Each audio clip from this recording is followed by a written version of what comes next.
আচ্ছা, তোমরা যখন রিয়েল ব্রাইড করবে, রিয়েল ব্রাইডের ক্ষেত্রে সবাই চাইছে এখন আইটা নিউড হোক, ঠিক আছে, আই নিউড হোক, লিপো নিউড হোক একটু, বা খুব যেন না স্কিন টোন থেকে হাই হয়, সবই ঠিক আছে। বাট যেদিন ব্রাইড বা রিসেপশন ব্রাইড, তাদের ক্ষেত্রে কিন্তু আমাদের স্কিন কিন্তু যেন মেকআপটা যেন ডিউই একটা ফিনিশ দেয়, এটা কিন্তু ভালো করে মাথায় রাখতে হবে যে এটা সবকিছু কম করছে মানে স্কিনটাকেও মানে মেকআপটাকেও আমরা একদম চেপে দেবো তা নয় কিন্তু, ঠিক আছে।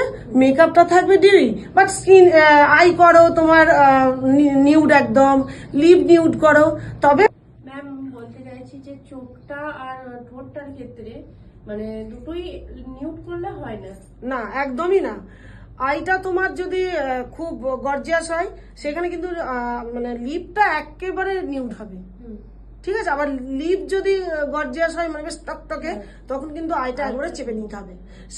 তেমনি তোমার জুয়েলারি ক্ষেত্রেও তাই, সব পরিয়ে দিলাম, যা দিয়েছে একবারে চেপে পরিয়ে দিলাম, কিন্তু না, জুয়েলারিও দেখতে হবে। যদি তোমার এইখানে